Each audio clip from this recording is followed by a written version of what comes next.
Quest Foundation presents Ma Swamini Prerna, January-February 2024. Quest Foundation प्रकाशित Ma Swamini Prerna. The theme of the magazine is क्रोध नु जटिल विश्व, क्रोध की जटिल दुनिया, The complex world of anger.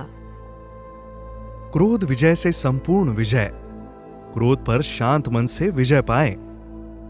लेखक विद्याभूषण अरोड़ा। जैन दर्शन में कषाय के 4 मुख्य प्रकार बताए गए हैं: क्रोध, मान, माया तथा लोभ, जिनका विनाश होने पर ही जीव को मोक्ष प्राप्त होता है। भगवान महावीर चारों कषायों में जब क्रोध को सबसे पहले स्थान पर रखते हैं तो संभवतः वह क्रोध को निकृष्टतम कषाय मानते हैं। उनके वचनों में यह भी आता है कि क्रोध से मनुष्य नीचे गिरता है, लेकिन शांत मन से क्रोध पर विजय पाई जा सकती है।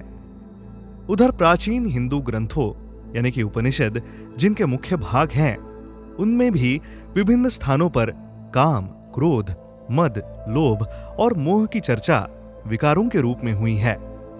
गोस्वामी तुलसीदास ने रामचरितमानस में काम, क्रोध, मद, लोभ, मोह नाथ नरक के द्वार, इस जैसी बात अलग अलग संदर्भों में कई जगह की है। लंकाधिपति रावण में ये सभी विकार एक साथ अपनी पराकाष्ठा पर दिखते हैं। इसमें भी कोई संदेह नहीं कि ये 5 विकार या कषाय आपस में गुंथे हुए हैं और एक दूसरे को पोषित करते हैं। इसलिए इन पर विजय पाने के लिए व्यक्ति को एक साथ ही इनसे लड़ना पड़ता है। दैनंदिन जीवन में इन कषायों में क्रोध की चर्चा सबसे अधिक होती है। सबसे आश्चर्यजनक बात यह है कि हर प्रबुद्ध व्यक्ति को यह ज्ञान होता है कि क्रोध एक ऐसा विकार है जो प्रकट रूप में सबसे अधिक दृष्टिगोचर होता है और जिसकी हानियां भी प्रत्यक्ष सामने आती रहती है, किंतु फिर भी इसको त्यागना सुगम नहीं है। ऐसा लगता है कि भारतीय समाज व्यवस्था इस दिशा में सभ्यता के विकास के साथ साथ ही इस दिशा में चिंतनशील रही है और एक तरह से प्रयासरत भी कि क्रोध पर विजय पाने की महत्ता समाज के आम आदमी को भी पता चले। पूरे पौराणिक भारतीय साहित्य में जगह जगह क्रोध की प्रवृत्ति के विरुद्ध लड़ने के प्रसंग मिलते हैं। मनुष्य क्रोध के सामने कैसे बेबस हो जाता है, हमारे यहां इस बात को बहुत अच्छी तरह रेखांकित किया गया है। तभी तो यहां ऋषियों तक के उदाहरण मिलते हैं जो हर प्रकार की सिद्धियों के स्वामी होते हुए भी अपने क्रोध के कारण अधिक जाने गए। ऋषि भृगु, दुर्वासा, विश्वामित्र, परशुराम का क्रोध तो सर्वविदित है। हालांकि यह भी जोड़ना होगा कि ऐसे सब पौराणिक चरित्रों को अपने क्रोध के कारण नीचा देखना पड़ा है या लज्जित होना पड़ा है।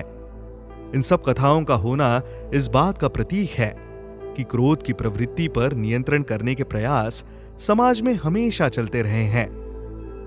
क्रोध पर चर्चा हो रही है तो हम चाहे इसके लिए बिल्कुल भी उपयुक्त पात्र नहीं है, किंतु इस पर चर्चा करना ही चाहेंगे कि क्रोध पर नियंत्रण कैसे किया जाए।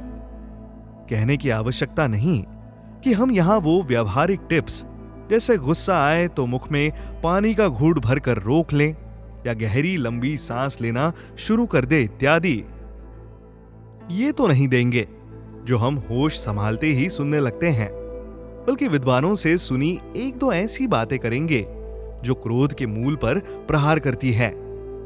इसमें पहली बात तो है समस्या को स्वीकारना। आप कभी भी अपनी कोई समस्या हल करना चाहें तो उसके लिए पहला कदम होना चाहिए कि आप समस्या की पहचान करें और उसे स्वीकारें।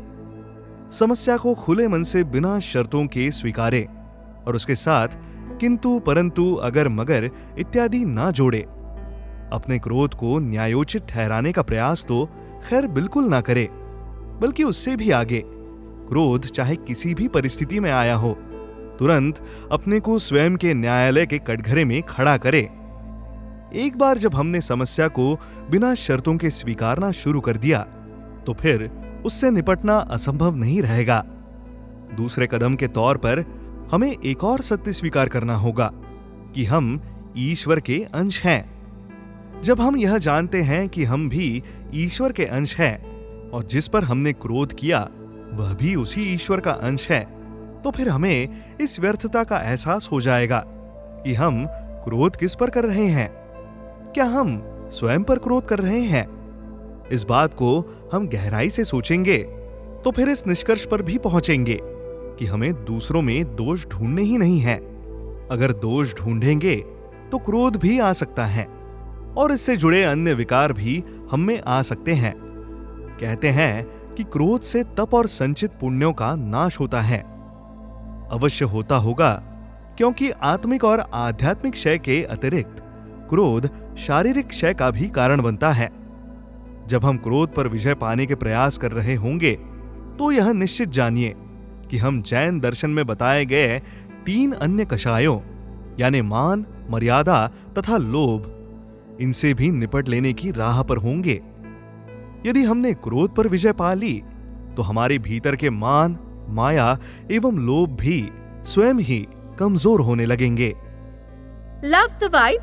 Explore such interesting podcasts at www.questfoundation.org.in.